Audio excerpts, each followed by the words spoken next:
नमस्कार भाई लोग, स्वागत है आपका हमारे यूट्यूब चैनल पर। हम कर रहे थे सीजीएल के प्रैक्टिस शेयर कर रहे थे प्रीवियस ईयर का जो 2023 में क्वेश्चन पूछ चुका है उसका, है ना।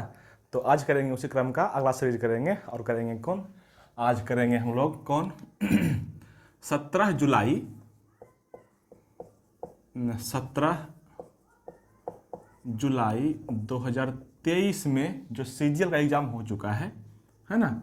एसएससी सीजीएल का जो एग्ज़ाम हो चुका है उसका रहेगा। और ये रहेगा कब का? तो शिफ्ट 2 का रहेगा। शिफ्ट 2 का रहेगा ये पेपर, है ना। जीके जीएस का फुल्ली डिटेल डिस्कशन रहेगा। और जहाँ पे हमको लगेगा ट्रिक की ज़रूरत है तो वहाँ पे ट्रिक भी करेंगे। बहुत मज़ा आएगा आपको, सुनिए समझिए, ठीक है। ज़्यादा देरी नहीं करेंगे, ऐसे ही 2-3 दिन लेट हो चुका है, 2-3 दिन से आया नहीं था। चलिए कोई बात नहीं, अब फाइनली आ गया है। अब कोशिश करेंगे कि कम से कम एक सेट रेगुलर हो, डेली हो, है ना, सीजीएल का। चलिए आइए शुरू करते हैं।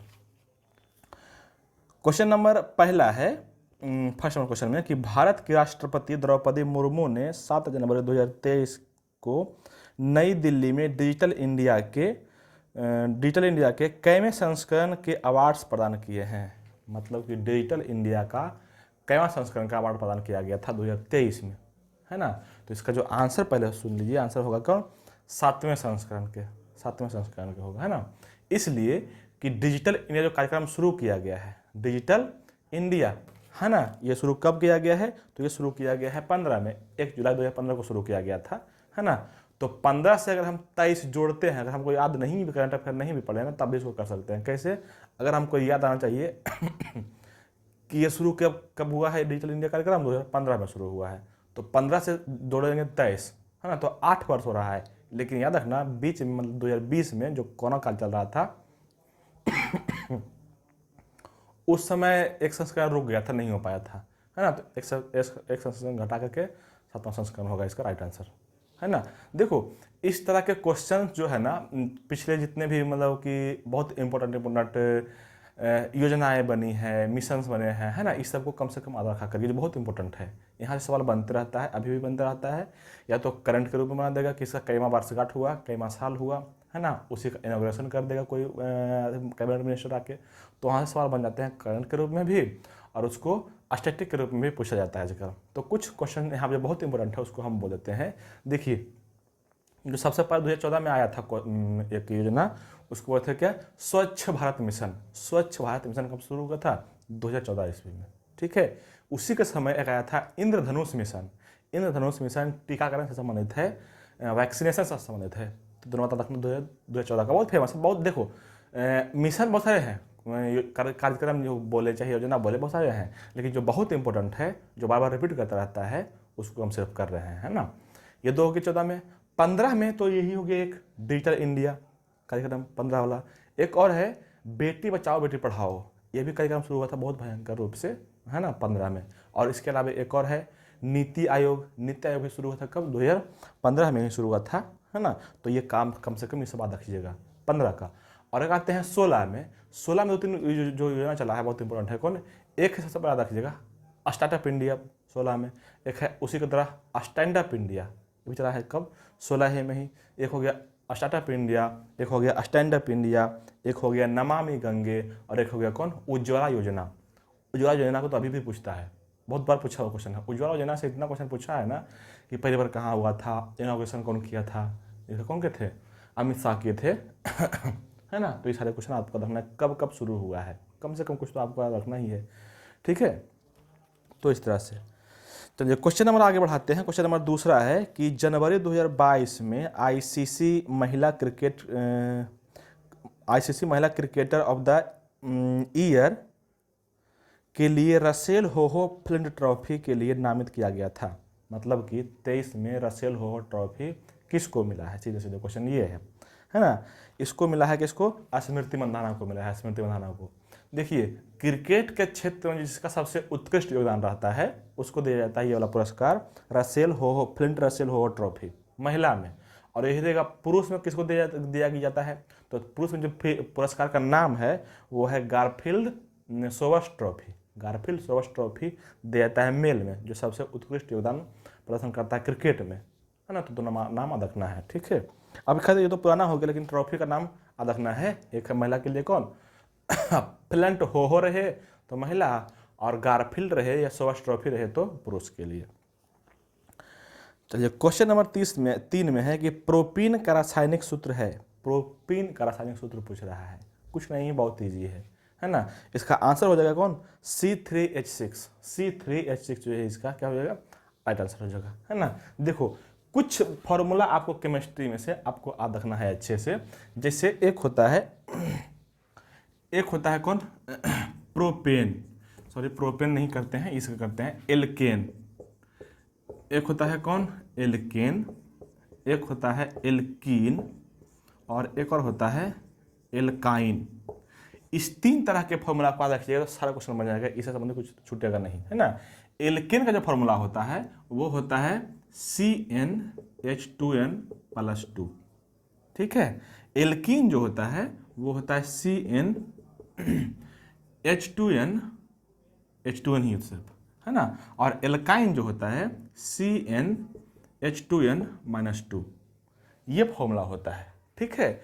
अब ये अगर आपको याद है, एल्केन हो गया, एल्कीन हो गया, एल्काइन हो गया, तो यहाँ पे देखिए क्वेश्चन यहाँ पे लिखा होता है क्या, प्रोपीन, है ना।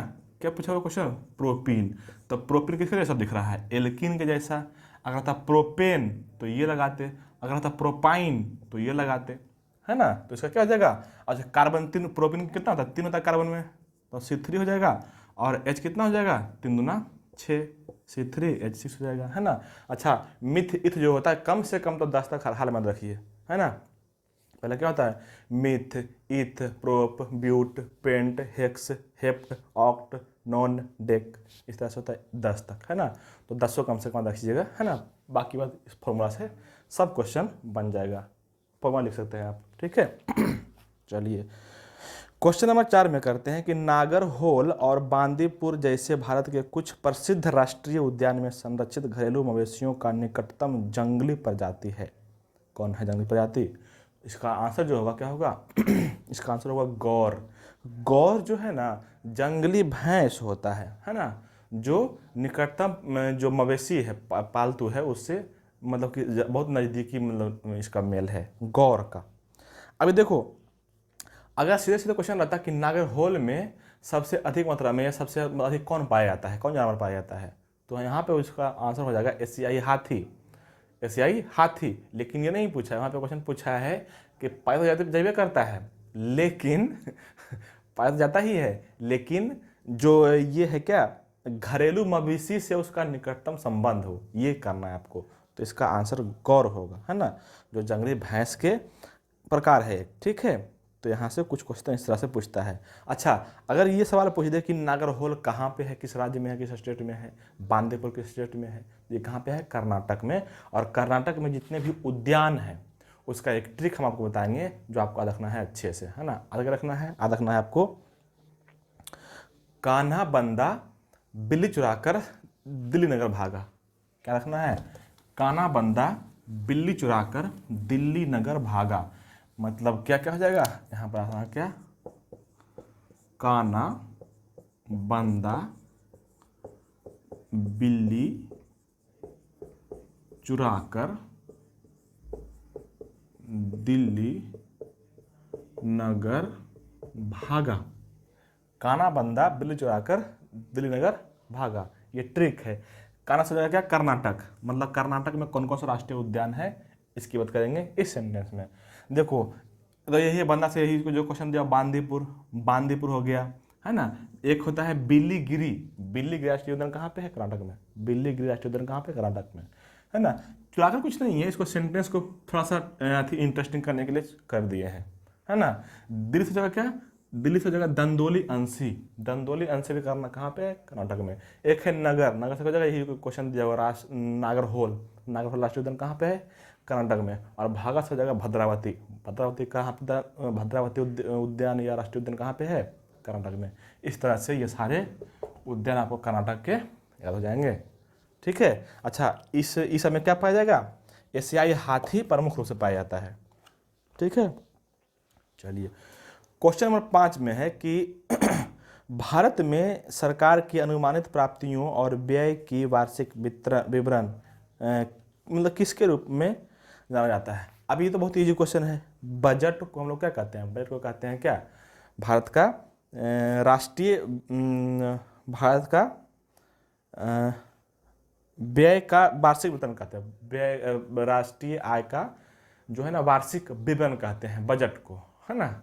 इसलिए ना कि बजट जो है ना, एक साल का उसमें पूरा का पूरा लेखा जोखा रहता है। कितना किस क्षेत्र से इनकम हुआ, कितना किस क्षेत्र में इन्वेस्ट करना है, ये सारे विवरण रहता है किसमें? बजट में, है ना। तो इसको बजट बोलते हैं ना। अच्छा, बजट का चर्चा कहाँ पे है? तो बजट का चर्चा कहाँ पे है? अनुच्छेद 112 में। अनुच्छेद 112 में क्या है? बजट का चर्चा है। क्वेश्चन नंबर 6 में है कि 2022-23 से 2025-26 तक 4 साल की अवधि के लिए पूर्वोत्तर में बुनियादी ढांचे और सामाजिक विकास परियोजनाओं को वित्त पोषित करने के लिए शुरू की गई योजना का नाम क्या है? देखिए, पूर्वोत्तर क्षेत्र को डेवलप करने के लिए गृह मंत्री अमित शाह द्वारा चलाया गया एक योजना, इसका नाम है पीएम डिवाइन योजना। पीएम डिवाइन योजना चलाया गया था इसी के लिए, पूर्वोत्तर क्षेत्र के लिए। देखिए, अच्छा, इसका डेट कब है? 22-23 से लेकर के 25-26 तक है। अभी चल रहा है कौन सा ईयर? 2024। तो हो सकता है कि अगले कुछ वर्षों में भी, मतलब इसी बार जो एग्जाम होगा सितंबर अक्टूबर में, वहाँ पे पूछ सकता है, या हो सकता है 25 में पूछ सकता है, 26 में भी पूछ सकता है, क्योंकि 26 तक कार्यकाल है। तो ये क्वेश्चन बढ़िया है, इसको अच्छे साथ करें ना, है ना। पीएम डिवाइन योजना कहाँ पे? पूर्वोत्तर क्षेत्र के डेवलपमेंट के लिए किया गया है, ये योजना शुरू किया गया है। ठीक है, तो यहाँ पे क्वेश्चन नंबर 7 में है कि शास्त्रीय नृत्य रूपों को बढ़ावा देने में उनके अद्वितीय योगदान के लिए तिरुमाला तिरुपति देवस्थानम के निवासी नर्तक के रूप में किसे सम्मानित किया गया है? तो इसका जो आंसर होगा कौन होगा? यामिनी कृष्णमूर्ति। यामिनी कृष्णमूर्ति को तिरुमाला तिरुपति देवस्थानम के लिए नियुक्त किया गया है ना। यामिनी कृष्णमूर्ति को। ये कौन सा नाटक करती है? तो ये करती है क्या? एक दूसरे जो फेमस है कौन है? भरतनाट्यम, है ना। और एक और करती है कुचिपुड़ी। दोनों करती है ये, है ना, यामिनी कृष्णमूर्ति। ठीक है, तो दोनों रखना है कम से कम, है ना। एक ऑप्शन दिया हुआ उमा शंकर। उमा शंकर कौन सा डांस करती है? कथक। रखिएगा, उमा शंकर कथक हो गया। एक है ऑप्शन आपका रुक्मिणी देवी, ये क्या करती है? भरतनाट्यम करती है ना। रुक्मिणी देवी अरुंडेल जिसका नाम है पूरा, भरतनाट्यम। और एक है रागिनी देवी, है ना। एक कौन है? रागिनी देवी। देखो, रागिनी देवी 3-4 प्रकार के नृत्य करती है, शास्त्रीय नृत्य। उसमें से सबसे पहला हो गया कौन? भरतनाट्यम हो गया, कुचिपुड़ी हो गया, कथकली हो गया, है ना, और एक कथक हो गया। ये सारे करती है। लेकिन ध्यान रखना, यहाँ पे हम मोहिनी अट्टम नहीं बोले हैं। मोहिनी अट्टम का चर्चा कहीं पर नहीं मिलता है। किसके बारे में? रागिनी देवी के बारे में, है ना। तो ध्यान रखिएगा। अच्छा, यहाँ देखो, इस बार के एसएससी का जो पैटर्न रहा है कि बहुत सारा क्वेश्चन पूछ रहा है, या तो वाद्य यंत्र से पूछेगा, या तो नर्तक किसी से पूछेगा, किस क्षेत्र में काम किया है, कौन सा डांसर है, किसका डांसर है, ये सवाल रखना है आपको, है ना। तो यहाँ से कुछ बार जो जब भी आ रहा है हम बता ही रहे हैं ट्रिक, यहाँ से कुछ ट्रिक और कर देते हैं, है ना। ट्रिक क्या मतलब? सिलसिलेवार ढंग से कैसे पढ़ा जाए ताकि लंबे समय तक आप याद रख सकें, है ना। जीके में ट्रिक का मतलब यही होता है कि ऐसा कैसे पढ़ें आप कि लंबे समय तक किसी भी चीज़ को याद रख सकें, है ना। तो देखो, यहाँ पे है भरतनाट्यम से संबंधित नर्तक कौन कौन है। नर्तक या नर्तकी जो भी है, भरतनाट्यम कौन कौन नाचता है वो, उसका हम बात जैसे आप बोलते हो वैसा रखना है आपको। जैसे बोलते हैं ना वैसे सुन के, चाहे तो लिख लीजिए, वैसे ही याद रखना है आपको, है ना। क्या बोलते हैं सुनिए। यहाँ पे नाम है गीता, रामा, पद्मा, सरोजा। गीता, रामा, पद्मा, सरोजा, चित्रा, काव्या, ओपोली, श्रीवल्ली। क्या बोले हैं? गीता, रामा, पद्मा, सरोजा, चित्रा, काव्या, ओपोली, श्रीवल्ली, है ना। और एक और है उर्मिला, नटराजन और हेरम्बनाथन। ये सारे सारे क्या है? सारे सारे भरतनाट्यम के नर्तक हैं। जितना नाम बोले हैं सब रखना है। इसमें से एक थोड़ा सा ट्रिक है, वो है क्या? अभी बोले थे चित्रा, काव्या, ओपोली, श्रीवल्ली। श्रीवल्ली में 2 है। श्री का मतलब रखना सीवी चंद्रशेखर, भरतनाट्यम है। और बेल्ली जो है अमारलेम बेल्ली। कई बार क्वेश्चन पूछा हुआ है एसएससी का। अमारलेम बेल्ली कौन सा नर्तकी? भरतनाट्यम, है ना। तो श्रीवल्ली मतलब सीवी चंद्रशेखर, और बल्ली मतलब अमारलेम बेल्ली। ठीक है, ये सारी बात आपको याद रखना है। ठीक है। अच्छा, उर्मिला क्वेश्चन पूछा हुआ है ना। लगभग बहुत सारा क्वेश्चन पूछा हुआ है। एक ऑप्शन आप कर लेते हैं कथक। कथक से संबंधित कौन कौन सा डांसर है ना। देखिए, इसे हम जैसे बोलते हैं वैसा रखना है, जैसे अच्छा बोले हैं वैसे लिख के आपको रखना है। ठीक है, कत्थक में कौन कौन हो जाएगा, कत्थक में हो जाएगा कौन, शुरू करते हैं यहाँ से बिरजू से, बिरजू, बिरजू, लच्छू, अच्छन, शंभु, सुखदेव, बिंदादिन, ये सब महाराज है खाली, है ना। जैसे जैसे बिरजू महाराज, लच्छू महाराज, अच्छन महाराज, शंभु महाराज, सुखदेव महाराज, बिंदादिन महाराज, ये सारे महाराज क्या है, कत्थक के डांसर है। ऐसे महाराज है और इसमें है और क्या क्या है सर, तो और है देखो, और क्या क्या बात रखना है यहाँ पे रखना है, और क्या एक और है शोभना, सितारा, भारती। शोभना कौन, शोभना नारायण, कई बार पूछा क्वेश्चन है ना। शोभना, सितारा, भारती, सरस्वती, दमयंती, कालका और एक मालविका। कालका प्रसाद है, मालविका सरकार, मालविका सरकार भी कई बार क्वेश्चन पूछा हुआ है। मालविका सरकार किससे संबंधित है, कत्थक से। तो ये सारे जितना भी बोले हैं डांसर कत्थक के सब था, महाराज भी और ये सारे जितना भी लोग हैं, है ना, शोभना सरस्वती बोला। तो ये सब जिसे हम बोले हैं वैसे ही चाहे तो नोट करके लिखिए आप कॉपी में, और वैसे ही पढ़ना है, तभी आपको बढ़िया याद रह पाएगा बहुत दिन तक। अदरवाइज फिर जहाँ तहाँ पढ़िए जैसे तैसे याद नहीं होने वाला चीज़ है ये, है ना। चलिए क्वेश्चन आगे बढ़ाते हैं। अब क्वेश्चन नंबर 8 में है कि फरवरी 2021 में किस मामले के माध्यम से सुप्रीम कोर्ट ने फैसला सुनाया कि जिन मामलों में किशोर अपराधी 18 वर्ष से कम और 16 वर्ष से अधिक का है उसे क्षेत्राधिकार वाले किशोर न्याय बोर्ड भेज दिया जाना चाहिए, है ना।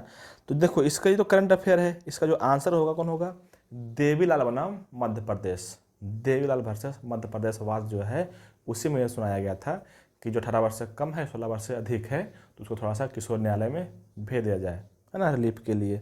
अच्छा ये सब बात जितना भी देखो, अब थोड़ा सा एसएससी का जो पैटर्न चेंज हो रहा है ना, ये जा रहा है यूपीएससी की ओर। तो यूपीएससी मतलब कि क्या करता है, हाल फिलहाल में जितने भी वाद हुए हैं, सुप्रीम कोर्ट फैसला सुनाया है कुछ ऐसा चीज़, है ना, जो आपको याद रखना चाहिए। तो इस तरह का जजमेंट को आपको सुप्रीम कोर्ट का याद रखना पड़ेगा, है ना। और ये कहाँ पे मिलेगा, तो ये सब कोई यूट्यूब फोटो नहीं बताएगा, सीधे हम भी बोल देते हैं।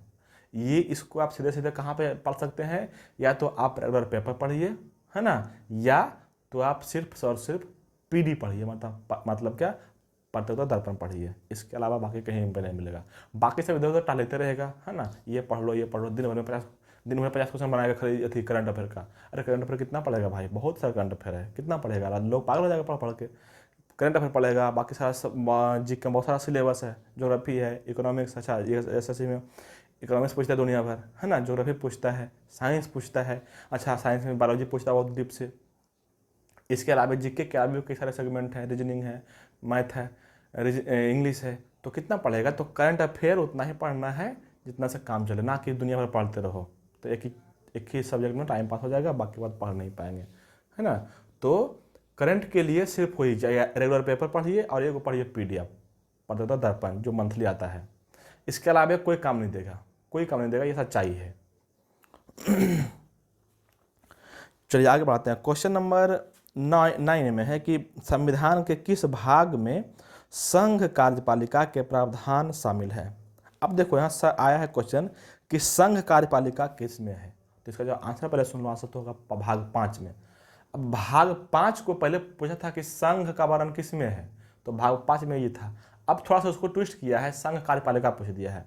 और संघ कार्यपालिका उसी में आएगा ना, भाग 5 में आएगा ना। संघ कार्यपालिका बोले, अटॉर्नी जनरल ऑफ इंडिया बोले, राष्ट्रपति बोले, प्रधानमंत्री बोले, है ना, और कैग जिसको बोलते हैं CAG controller and auditor general of India बोले, ये सब के सब आता है किसमें, भाग 5 के अंतर्गत ही आता है ना। सुप्रीम कोर्ट बोले, है ना, सुप्रीम कोर्ट कहाँ पे 124 में है, ठीक है।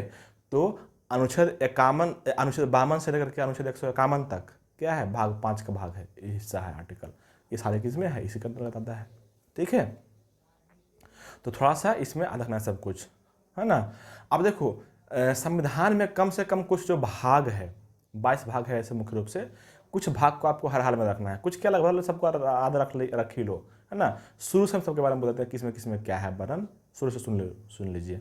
जो भाग 1 है उसमें राज्यों का संघ और राज्य का वर्णन है। भाग 1 में क्या है, संघ और राज्यों का वर्णन। भाग 2 में नागरिकता, भाग 2 में नागरिकता। भाग 3 में मौलिक कर्तव्य। भाग 4 में नीति निर्देशक तत्व। भाग 4 के क में मौलिक कर्तव्य है ना। अच्छा भाग 3 में क्या बोला था, मौलिक अधिकार ना, भाग 3 में मौलिक अधिकार, भाग 4 में नहीं दे सकता, तो भाग 4 के काम में मौलिक कर्तव्य, भाग 5 में संघ, भाग 6 में राज्य, भाग 7 को निरसित कर दिया गया, हटा दिया गया है, कैंसलेशन कर दिया गया है। 7 को छोड़ दो। 8 में है संघ राज्य क्षेत्र का वर्णन, है ना। 8 में। 9 में बहुत इंपॉर्टेंट है, ऐसा सिम पूछा हुआ है। 9 में 2 भाग है, का और खा। 9 के का में है नगर पालिका के बारे में। 9 के का में क्या, नगर पालिका के बारे में। अच्छा ये अनुसूची अलग है, अनुसूची बोले तो भाग 12 में है, अनुसूची 11 में है नगर पालिका के बारे में, शहरी नगर पालिका। अनुसूची नहीं है, भाग बोल रहे हैं, संविधान का भाग बोल रहे हैं। भाग 9 में, 9 के का में नगर पालिका और खा में सहकारी समिति है। सहकारी समिति वाला क्वेश्चन पूछता है एसएससी में, ठीक है, कि कहाँ पे है, 9 के खा में। 10 में आते हैं। 10 में SC ST क्षेत्र का वर्णन है। 11 में केंद्र राज्य के संबंध का वर्णन है। 12 में वित्त से संबंधित जितना भी काम होगा भाग 12 में उसका वर्णन है ना, मतलब धन वाला पैसा वाला भाग 12 में। भाग 13 में क्या है, व्यापार और समागम का वर्णन है, जितना भी व्यापार तरह का होता है भाग 13 में उसका वर्णन है, ठीक है। भाग 14 में केंद्र और राज्य के अधीन सेवाएं जो देता है वो किसका, वो वहाँ पर वो वर्णन किसमें, 14 में। 15 में निर्वाचन हो गया। 16 में SC ST लोगों का वर्णन है ना, 16 में। 17 में आते हैं। 17 में राजभाषा है, भाषा मतलब भाषा लैंग्वेज है ना, भाषा 17 में। 18 में आपातोपबंध। 19 में मिसलेनियस। 20 में संविधान संशोधन। 21 में सीमा नाम क्षेत्र परिवर्तन जो करता है ना, निरसन वगैरह, उसमें है 21 में, है ना। तो कम से कम इतना आर्टिकल, इतना भाग को संविधान को आपको रखना है। हर हाल में सवाल यहाँ से कई बार बनता है, हर बार सवाल बनता है यहाँ से, ठीक है। चलिए क्वेश्चन नंबर ये था 9 और अब करते हैं क्वेश्चन नंबर 10। क्वेश्चन नंबर 10 में है कि किस देश ने टोक्यो पैरालंपिक 2020 में सबसे अधिक स्वर्ण पदक जीता है। तो ये जीता है कौन, चीन जीता है, चीन, है ना। चीन जीता 2020 में सबसे अधिक टोक्यो पैरालंपिक। अब देखो जहाँ पे ओलंपिक गेम होता है वहीं पे जस्ट उसके बाद ही होता है पैरालंपिक गेम। पैरालंपिक गेम मतलब जैसे हो गया क्या, जो दिव्यांग है, विकलांग वगैरह वो सब खेलता है, पैरालंपिक गेम उसको बोलते हैं ना। तो जहाँ पे ओलंपिक गेम होता है जस्ट उसी के बाद तुरंत होता है उसी फील्ड पर पैरालंपिक गेम भी होता है, ठीक है। अब देखो ओलंपिक गेम जो है वो 2 प्रकार के होता है। ओलंपिक खेल कितने प्रकार के, 2 तरह से। एक को बोलते हैं शीतकालीन और एक को बोलते हैं ग्रीष्मकालीन, ठीक है। एक को बोले हैं क्या, शीतकालीन, और एक को बोले हैं क्या, ग्रीष्मकालीन। तो दोनों को हम कहते हैं ट्रिक से कि कौन कौन सा कब होगा और किस देश में होगा या किस शहर में होगा, है ना। देखो एक तक ना क्या, जाफर की अम्मी गरमाया, ठीक है। मतलब कि जापान, फ्रांस, अमेरिका और ये ग्रीष्मकालीन ओलंपिक। ये किसका ट्रिक है, ग्रीष्मकालीन ओलंपिक का, है ना। जापान में हुआ था 2022 में, फ्रांस में होगा 2026 में, है ना। नहीं 20 में, 2020 में कहाँ पे, जापान में हुआ था। फ्रांस में कब होगा, 24 में, मतलब इसी वर्ष। और 28 में कब होगा, हर एक 4 साल पर होता है। 28 में कहाँ पे होगा, अमेरिका में, है ना। तो या तो आपसे अभी जो 24 चल रहा है तो फ्रांस वाला पूछेगा या तो अमेरिका वाला पूछेगा। ग्रीष्मकालीन ओलंपिक है ये। शीतकालीन का अलग होता है। शीतकालीन में क्या होता है, अलग ना, पचाओ चीनी इटली ठंडी में। ये जगह ठंडी में तो क्या जगह, शीतकालीन। ठंडी को क्या बोलता है, शीत बोलता है ना। तो शीतकालीन ओलंपिक इस तरह से होगा। कैसा लगना है, पचाओ चीनी इटली ठंडी में। मतलब 2018 में जो हुआ था वो कहाँ पे हुआ था, प्योंगचांग में, है ना। 18/4/22 में कहाँ हुआ, चीन में। और 22/4/26 में कहाँ होगा, इटली के मिलान शहर में, ठीक है। तो ये होगा कौन, शीतकालीन ओलंपिक। जहाँ पे ओलंपिक गेम होगा उसके जस्ट बाद पैरालंपिक गेम भी वहीं होगा, ठीक है। तो कम से कम ये सब याद रखा करिए, है ना। ये सब बार बार पूछते रहता है और ये सब गलती नहीं होना चाहिए। ये सब बहुत इजी क्वेश्चन में आता है। ये सब गलती होगा तो फिर सही कौन होगा, ठीक है। चलिए क्वेश्चन नंबर आगे बढ़ाते हैं। क्वेश्चन नंबर 11 में है कि किस देश ने 3 एशियाई खेलों की मेजबानी की है। अब देखो यहाँ पे है, अभी बताए हैं कौन, ओलंपिक गेम के बारे में, और फिर आ गया एशियाई गेम के बारे में। तो एशियाई गेम यहाँ पूछा है कहाँ पे 3 बार हुआ है, तो ये हुआ दक्षिण कोरिया में। दक्षिण कोरिया में 3 बार हुआ है ना। भारत में कई बार हुआ है, 2 बार हुआ है। ठीक है, अगर यही पूछ ले कि कहाँ कहाँ अगला बार होगा, तो जब 22 में होगा वो चीन में होगा। 22 में कहाँ पे? चीन में। 26 में जापान में। 30 में कतर में। और 34 में कहाँ पे होगा? सऊदी अरब में। इसको याद कैसे रखना है? इसको रखना है ट्रिक से। ट्रिक से याद रखना है इसको, तब याद रहेगा। ट्रिक से इसलिए कि आपको अधिक लंबे समय तक याद जाएगा, है ना। कैसा रखना है? तो इस तरह से रखना है ना। अब रखना ऐसा चीज दो रिया। ठीक है, ऐसा चीज दो रिया ताकि मन खुश हो जाए। ठीक है, ऐसा मतलब क्या जाएगा? Asian game. ऐसा मतलब क्या? एशियन गेम, है ना। ये कहाँ पे था? चीन में कब होगा? तो 2022 में। 2022 में कहाँ पे? चीन में। 22/4/26 में जापान में। 26 और 4 30 में दोहा। 2 से क्या जगह? दोहा कहाँ पड़ता है? कतर, है ना, कतर में। कब? 30 में। और ये रियाद से जगह क्या? रियाद कहाँ पड़ता है? सऊदी अरब का शहर है रियाद। वहाँ पे कब होगा? 34 में होगा, 2034 में। ठीक है, तो इस तरह से ये सारे क्वेश्चन आपको रखना है ना। कब कब कहाँ पे होगा? ऐसा चीज दो रिया कि मन खुश हो जाए, इस तरह से आपको याद रखना है। ओके, चलिए और अब करते हैं क्वेश्चन नंबर 12। क्वेश्चन नंबर 12 में है कि बक्सर युद्ध में अंग्रेजी सेना का नेतृत्व किसने किया था? इसका आंसर क्या होगा? आंसर होगा क्या? Hector Munro. Hector Munro Buxar युद्ध में अंग्रेजी सेना का नेतृत्व किया था। ठीक है, आइए बात करते हैं थोड़ा सा बक्सर युद्ध के बारे में। ऐसा कहा जाता है, कहा जाता है, लिखा जाता है, आपको रखना है। बक्सर युद्ध के बाद भारत में ब्रिटिश सरकार का प्रभुसत्ता स्थापित हो गया था। ये क्वेश्चन पूछता है कि किस युद्ध के बाद या किस घटना के बाद ब्रिटिश का भारत में प्रभुसत्ता स्थापित हो गया था? इसी युद्ध के बाद, बक्सर के युद्ध के बाद। अब सवाल है क्यों, ऐसा क्यों बोला गया था? युद्ध तो कई सारे हुए हैं, पानीपत का हुआ है, प्लासी का हुआ है, कई सारे युद्ध हुए हैं, यही क्यों? इसका बताते रीजन सुनिए, इसका रीजन सुनिए क्यों। इसलिए ना, अच्छा रीजन से क्वेश्चन बनेगा आपको, है ना। आज रखना क्या? पहले तो रखना क्या? बक्सर युद्ध में कौन कौन लड़ा था? बक्सर युद्ध में कौन कौन लड़ा था? कब हुआ था ये? 1764 में। 1764 में। ठीक है, आप रखना सासू जी का बक्सा। रखना क्या? सासू जी का बक्सा। कैसा रखना है? इस तरह से, है ना। सासू जी का बक्सा। बक्सा मतलब यही हो गया क्या? बक्सर का युद्ध, है ना। अब देखो यहाँ पे सा से जगह शाह आलम द्वितीय, सू से जगह सुजा उद्दौला, और का से हो जाएगा मीर कासिम, है ना। तो ध्यान रखना, ये क्या था? मीर कासिम।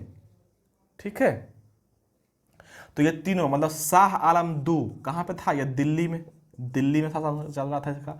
सुजाउद्दौला कहाँ पे था? ये कहाँ पे था? अवध में। अवध मतलब पूरा लगभग यूपी, है ना। और मीर कासिम कहाँ पे था? बंगाल में।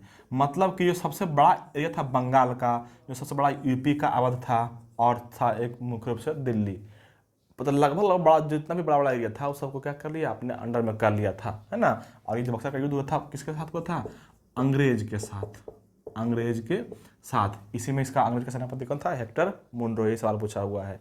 तो इस युद्ध में, बक्सर युद्ध में कौन कौन शामिल था? तो तीनों था। मतलब कि जो बड़ा बड़ा राज्य था वो सब तो हार गया, ये जीत गया, तो लगभग प्रभुसत्ता स्थापित हो गया था, ऐसा कहा था बक्सर युद्ध के बाद। ठीक है, इसी समय था ये कौन? प्लासी की लड़ाई, है ना। इसमें कौन हुआ था? देखो यहाँ पे है कौन? सुजाउद्दौला। बक्सर युद्ध में कौन? सुजाउद्दौला। लेकिन प्लासी लड़ाई में एक कौन है? सिराजुद्दौला है। कौन है? सिराजुद्दौला है ना। और अंग्रेज सेनापति कौन था? यहाँ पे था रॉबर्ट क्लाइव। क्या रहेगा यहाँ पे? रॉबर्ट क्लाइव था। ये कब हुआ था? 1757 को हुआ था। 23 जून 1757 को हुआ था। 1757 को हुआ था क्या? प्लासी लड़ाई किसके बीच? सिराजुद्दौला और क्लाइव के बीच। ठीक है, अब देखो क्लाइव के पास मात्र 6000 सैनिक था, और इसके पास था लगभग 50,000 सैनिक। अब 6000 सैनिक 50,000 सैनिक को हरा दिया। क्यों? इसका कारण ये है ना कि इसमें जो सिराजुद्दौला का जो प्रधान सेनापति था वो कौन था? मीर जाफर था।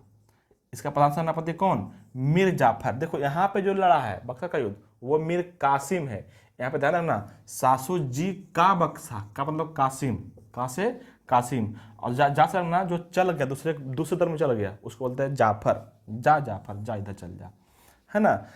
तो क्या हुआ, सिराजुद्दौला की लड़ाई में क्या हुआ, मीर जाफर चल बदल गया, पलटी मारने चल गया किसके पास, क्लाइव के पास चल गया, है ना। क्लाइव उसको प्रलोभन ने दिया कि तुम मेरे पास आ जाओ, लड़ाई करके इसको हरा के तुमको यहाँ का गद्दी यहाँ का गद्दी दे देंगे, बना देंगे क्या राजा।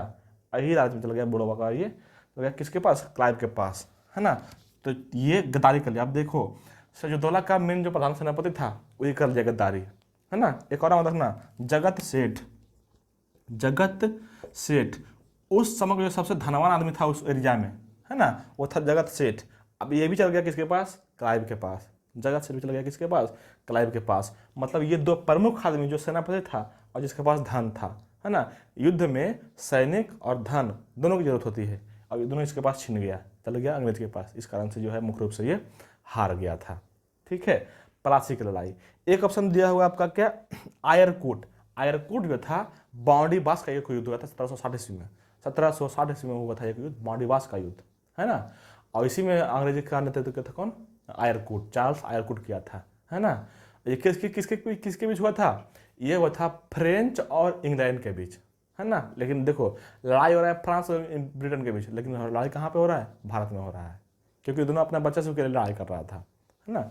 तो ये, और एक ऑप्शन दिया हुआ आपका कौन, सलीमन। सलीमन की सहायता से भारत में ठगी प्रथा को समाप्त किया गया था 1832 ईस्वी में। उस समय किसका बादशाह था, जनरल गवर्नर जनरल कौन था, विलियम बेंटिंग था। तो देखिएगा सलीमन की सहायता से ठगी प्रथा को समाप्त किया गया था, ठीक है। ये सारी बात। चलिए क्वेश्चन नंबर 13 में कि किस संविधान संशोधन ने संपत्ति के अधिकार को मौलिक अधिकार के स्थान पर कानूनी अधिकार बना दिया था, है ना। इसका आंसर जो होगा वो होगा कौन, 44वां संविधान संशोधन होगा। 44वां संविधान संशोधन के तहत जो है ना मौलिक अधिकार, संपत्ति का जो अधिकार था उसको मौलिक अधिकार न कर दिया गया कानूनी अधिकार, है ना। देखो 44वां संविधान संशोधन कब हुआ था, 1978 ईस्वी में, है ना। पहली बार भारत में पार्टी सरकार बना था किसका, जनता पार्टी का सरकार बना था 78 में, है ना। और उसमें प्रधानमंत्री कौन थे, तो बना थे मोरारजी देसाई। वही संविधान संशोधन किए थे 1978 में, 44वां संविधान संशोधन, है ना। उसमें क्या क्या बात कही गई है 44वां संविधान संशोधन में, बहुत जो इंपॉर्टेंट है उसको हम बोलते हैं, याद रखिएगा।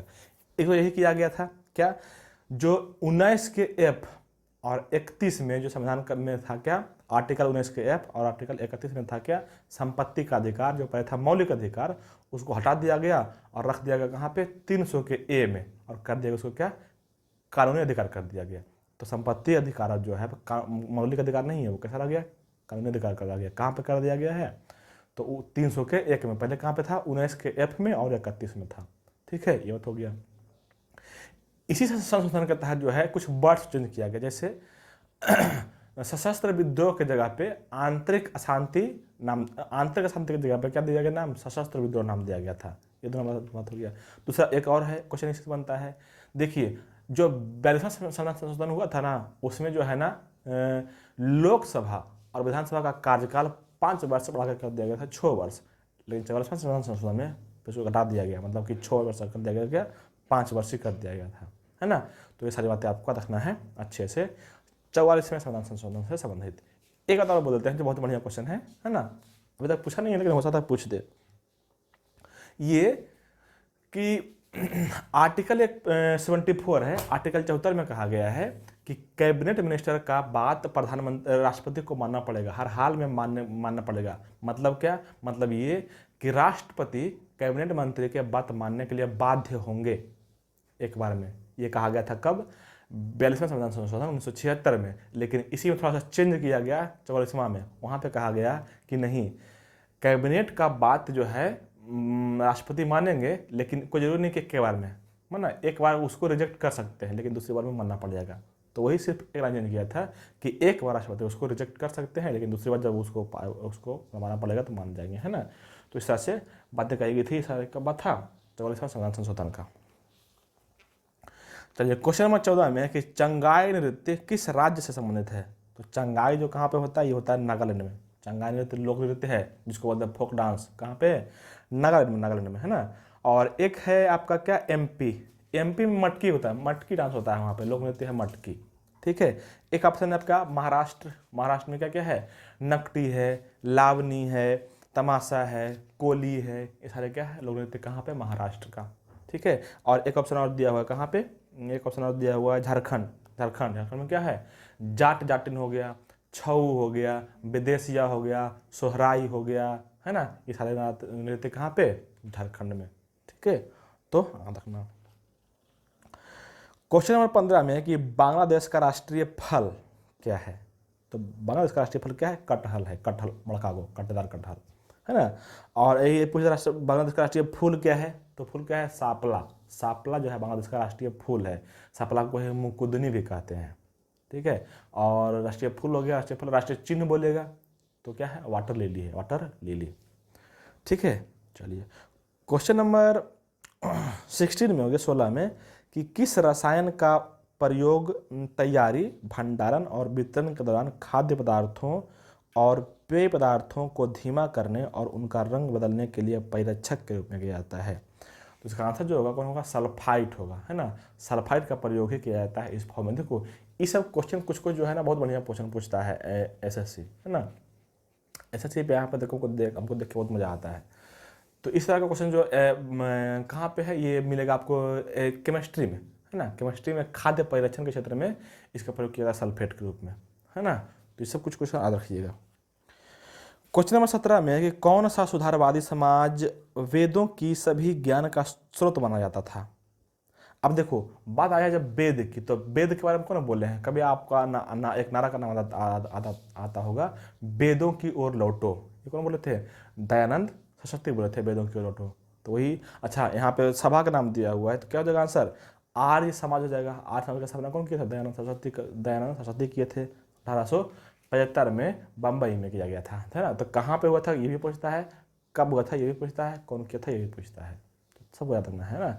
अच्छा जब बात आ गया दयानंद सरस्वती से, तो कुछ बात इसके बारे में बात कर लेते हैं। दयानंद सरस्वती का पहला का जो नाम था वो क्या था, मूल शंकर। इसका नाम दया शंकर किसने रखा, तो नाम रखा था पूर्णानंद, है ना। इसका गुरु कौन था, तो नाम था बिरजानंद, इसका गुरु था बिरजानंद। देखो नाम बता था पूर्णानंद, लेकिन गुरु में कौन था, बिरजानंद। ठीक है। यहाँ से सवाल कुछ और बनता है, ये बनाए थे एक सभा जिसको बोलते हैं गौरक्षिणी सभा। क्या बोलते हैं, गौरक्षिणी सभा बोलते हैं। और उसी समय तक चलाया था आंदोलन जिसको बोलते हैं गौरक्षा आंदोलन, है ना। तो एक चलाया था कौन, गौरक्षा आंदोलन, और एक और चलाया था कौन, शुद्धि आंदोलन, है ना।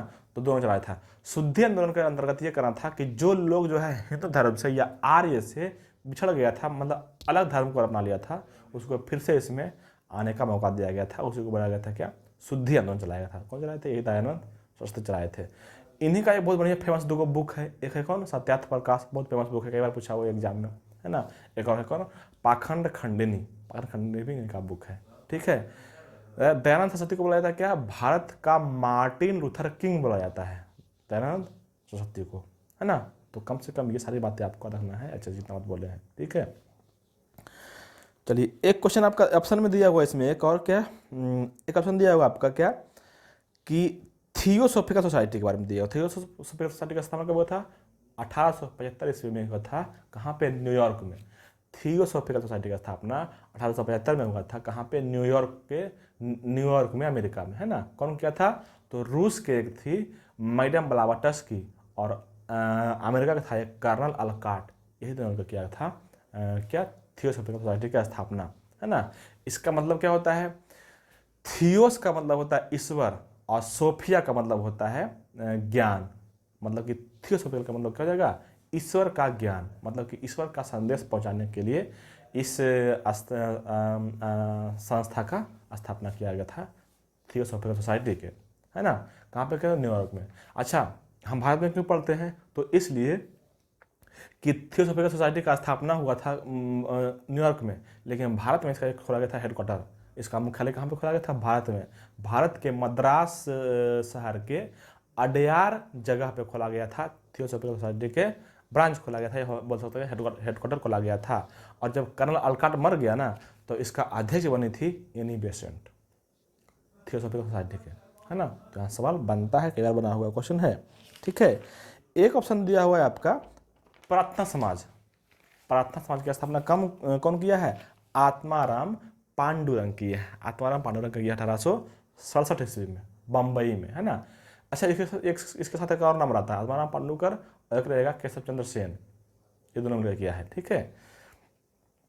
एक ऑप्शन दिया हुआ आपका ब्रह्म समाज। ब्रह्म समाज की स्थापना कब हुआ? 1828 में। कौन? राजा राम मोहन राय। देखो, राजा राम मोहन राय जो है ना, मुख्य रूप से 3 चीज़ की स्थापना किए हैं, उस तीनों को हम बोलते हैं, ट्रिक से आपका रखना है, और हर बार पूछा हुआ क्वेश्चन पूछता है ना। राजा राम मोहन राय वाला देखो, आप रखना है ना कि राजा के आत्मा वेदांत ब्रह्मा में, है ना। क्या रखना है? राजा के आत्मा कहाँ पे रहेगा? वेदांत ब्रह्मा में। बस कहानी खत्म। राजा की आत्मा वेदांत ब्रह्मा में, मतलब राजा की जगह राजा राम मोहन राय क्या क्या स्थापना किए हैं वो आ जाएगा। क्या? आत्मा से जगह आत्मीय सभा, आत्मीय सभा। वेदांत से जगह क्या? वेदांत कॉलेज, है ना। और ब्रह्म से जगह ब्रह्म समाज। ये तीनों का स्थापना किए हैं कौन? राजा राम मोहन राय। कब कब किए हैं ये भी कर देते हैं। 1815 में आत्मीय सभा, 1825 में, 1825 में वेदांत कॉलेज, और 1828 में क्या? ब्रह्म समाज, है ना। और यही राजा राम मोहन राय जो है ना, सत्य प्रथा का समाप्ति किए थे विलियम बेंटिंक की सहायता से, है ना। कौन? धारा 17 के तहत। ध्यान रखना, धारा 17 के तहत। ये सवाल एसएससी में पूछा हुआ है, किस धारा के तहत किया था? धारा 17 के तहत, है ना। चलिए क्वेश्चन नंबर आगे बढ़ाते हैं। क्वेश्चन नंबर है 18 में कि संगीतकार और उनके वाद्ययंत्र की कौन सी जोड़ी गलत है। मतलब अच्छा, अभी बोल रहे थे एक बार ना कि संगीत यात्र से सवाल पूछता है। संगीत यात्र हो गया, नर्तक हो गया, शास्त्रीय नर्तक हो गया, है ना। ये सब सवाल पूछता है, यही क्वेश्चन पूछा हुआ है। तो इसका पहले आंसर कर देते हैं। आंसर जो होगा इसका गलत जो है ना, आंसर वो है कौन? पंडित राम नारायण। ऑप्शन 2 में जो दिया हुआ है पंडित राम नारायण जो है ना, इसमें दिया हुआ सरोद, लेकिन सरोद नहीं बजाते, वो बजाते हैं सारंगी। पंडित राम नारायण क्या बजाएंगे? सारंगी बजाते हैं। एक ऑप्शन दिया हुआ बिस्मिल्लाह खां, ये शहनाई बजाते हैं, बहुत फेमस शहनाई वादक है ना। एक है एन राजम, एन राजम बजाते हैं बारिन, और ये कई बार क्वेश्चन पूछा हुआ है एन राजन का बारिन वाला, ठीक है। और एक और ऑप्शन है पंडित रविशंकर, ये तो बहुत फेमस सितारिस्ट थे, सितार बजाते हैं पंडित रविशंकर। तो ये थोड़ा सा इजी था, है ना। क्वेश्चन नंबर 19 में है कि दूसरी पंचवर्षीय योजना जो 1956 से ऐसा चला है कि प्रमुख लक्ष्य क्या था? दूसरा का ये तो बहुत फेमस क्वेश्चन है। दूसरी पंचवर्षीय योजना का लक्ष्य क्या था? भारी उद्योग था, भारी उद्योग और इंडस्ट्रियलाइजेशन, जिसको बोलते हैं औद्योगिकरण, ये था प्रमुख लक्ष्य। पहले का क्या था? पहली पंचवर्षीय योजना का क्या लक्ष्य था? कृषि। दूसरे का भारी उद्योग, तीसरे का कृषि एवं भारी उद्योग, चौथी का जो नेक्स्ट का क्या था? चौथा पंचवर्षीय योजना का उद्देश्य था मुद्रास्फीति पर नियंत्रण, मुद्रास्फीति पर नियंत्रण चौथा का, है ना। और 5वां का जो लक्ष्य था वो क्या था? आर्थिक स्थायित्व था, आर्थिक स्थायित्व था 5वां का लक्ष्य। तो कम से कम इस 5 को कम से कम हरा में रखना है ना। हालांकि 2 ही को पूछता है, या तो पहला पूछेगा तो दूसरा पूछेगा, लेकिन 3-4 को कम से कम आपका याद करना फर्ज है। हो सकता है पूछ ही दे, तब क्या करेंगे आप, है ना।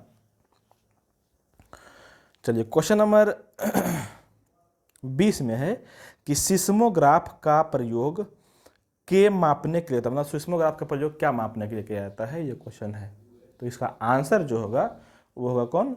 भूकंप मापने के लिए। तो बहुत इजी क्वेश्चन है, लेकिन कोई नहीं, भूकंप से संबंधित हम आपको 8 से 10 क्वेश्चन बताएंगे, बहुत बढ़िया।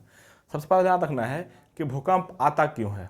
भूकंप आने के साइंटिस्ट जो है 2 रीजन बताए, 2 कारण बताए हैं। पहला कौन है?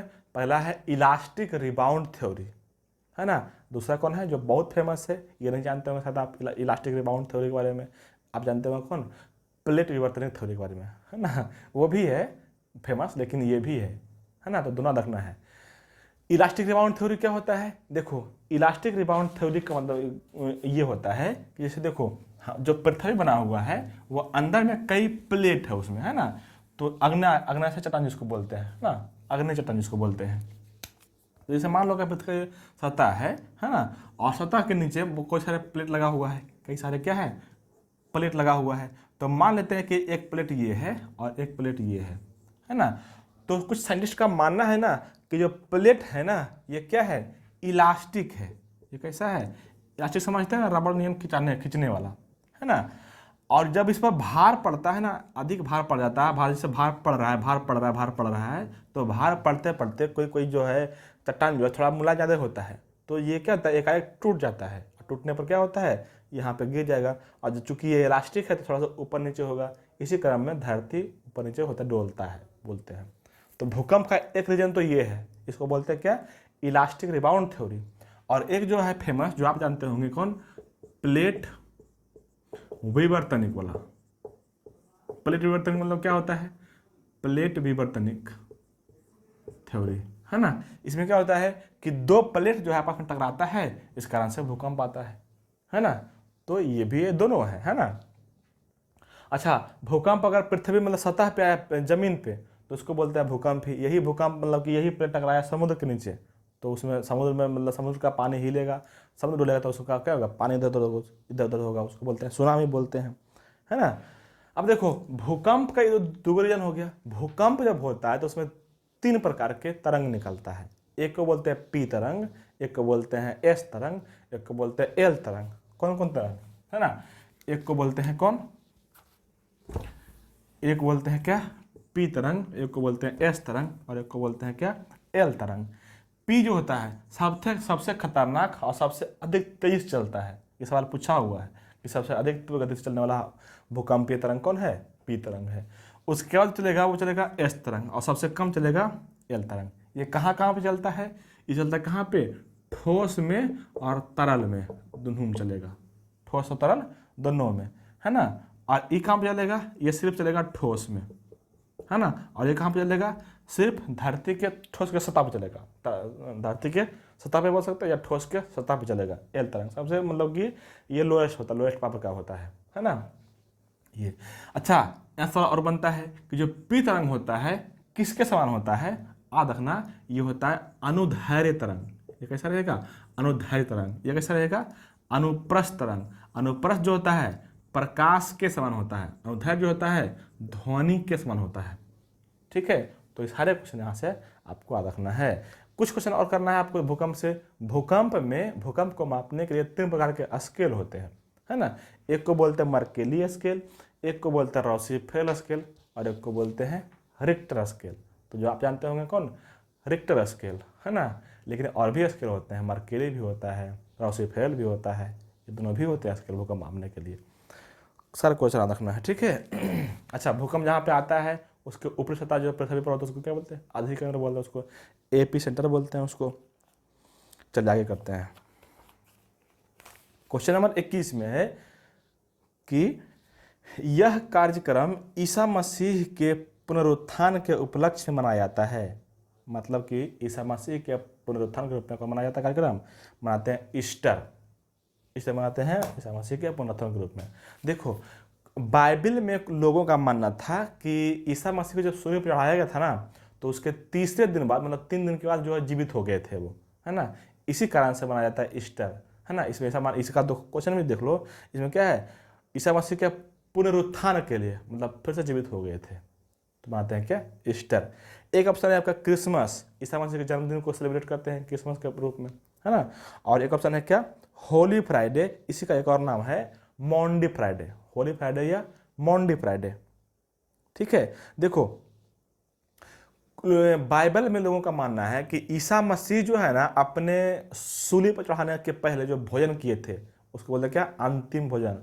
तो ईसा मसीह जो अंतिम भोजन किए थे, उसी भोजन को सेलिब्रेट करने के मानते हैं क्या, होली फ्राइडे। इसका एक और नाम है मॉन्डी फ्राइडे, मॉन्डी फ्राइडे। ठीक है, और एक और ऑप्शन है आपका क्या, गुड फ्राइडे, गुड फ्राइडे। एक बनाते हैं ईसा मसीह को जिस दिन चढ़ाया गया था सूली पर, उसको बोलते हैं गुड फ्राइडे।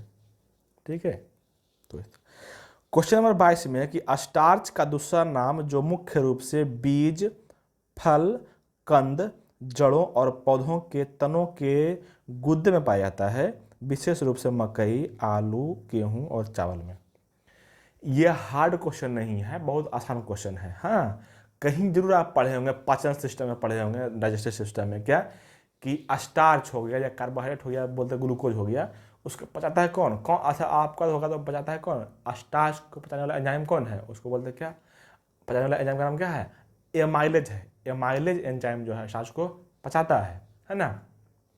तो वही एमाइलेज वर्ड से ही बना है अमाइलम, है ना, कुछ हार्ड नहीं है, वही आप समझे क्या आपका अमाइलम है ना, उसी का फॉर्म बदल दिया अमाइलम। अच्छा, इस तरह के क्वेश्चन जो है बहुत सारे ऑप्शन दिया हुआ है अल्टर पल्टर, तो ज़्यादा करने की जरूरत नहीं है, वो ऐसे ही दे दिया है कि लड़का फंसेगा, लेकिन जो आप पढ़ चुके हैं ना उसी संबंध में बात क्वेश्चन है। तो ये सब हम ऑप्शन नहीं करेंगे जो फालतू बहुत आलतू फालतू, वो सब करने की जरूरत आपको भी नहीं है। जो सटीक चीज़ है जो पढ़ा हुआ है वही करिए, बाकी आलतू तो करने की जरूरत है नहीं। ठीक है, चलिए क्वेश्चन नंबर 23 में। अच्छा, थोड़ा सा आज लड़खड़ा रहा है, बोले सोए नहीं है, तो कुछ रीजन हो गया था इसलिए, है ना, तो कोई नहीं, मैनेज हो जाएगा। क्वेश्चन नंबर 23 में कि दिल्ली सल्तनत की किस व्यवस्था का बहमनी और विजयनगर साम्राज्य पर प्रभाव रहा था? तो इसका प्रभाव रहा था किसका? इक्तादारी का था, इक्तादारी का, है ना, प्रभाव रहा था, है ना। कौन शुरू किया था? शुरू किया था कौन? इल्तुतमिश। कौन था? गुलाम वंश के दूसरा और सबसे महत्वपूर्ण शासक था। कौन? इल्तुतमिश। कब शुरू हुआ था ये इसका कार्यकाल? 1210 से लेकर के शुरू हुआ था और 1236 तक रहा था ये इल्तुतमिश, है ना। इसमें क्या होता है? इक्ता का मतलब इक्ता का मतलब होता है क्या? भूमि होता है, भूमि, है ना। जिससे पहले के लोग क्या करता था, जैसे दान के, जिसे कोई सैनिक रखा, है ना, तो सैनिक को मतलब कि पैसा धना दे करके कोई भूमि ही दे दिया, उसको बोलते थे इक्तादारी, बोलते थे उसको, है ना। अच्छा, इल्तुतमिश जो है एक व्यवस्था और शुरू किया बहुत फेमस, उसको बोलते हैं तुर्कान ए चिहलगानी, या उसी को बोलते हैं चालीसा, है ना। मतलब इसमें जो है ना 40 सरदार का एक गठन ग्रुप था, है ना, और यही कहा था क्या? तुर्कान ए चिहलगानी या चालीसा, है ना। यह राजा को, मतलब वहाँ पे सुल्तान को राज करने के लिए हेल्प करता था। ठीक है। अच्छा, तुर्कान ए चिहलगानी शुरू कौन किया था? इल्तुतमिश, लेकिन बाद में जाकर बंद कर दिया था बलबन, बलबन है ना, बंद कर दिया था। कब से कब तक था? बलबन भी था किसका? गुलाम वंश का ही शासक था, है ना। कब से कब तक रहा था? 1266 से 87 तक रहा था बलबन। जो दिया कौन? लौह और रक्त नीति, जो क्या माना था? अपने आप को बोला था कि हम ही ईश्वर हैं। ठीक है, बलबन।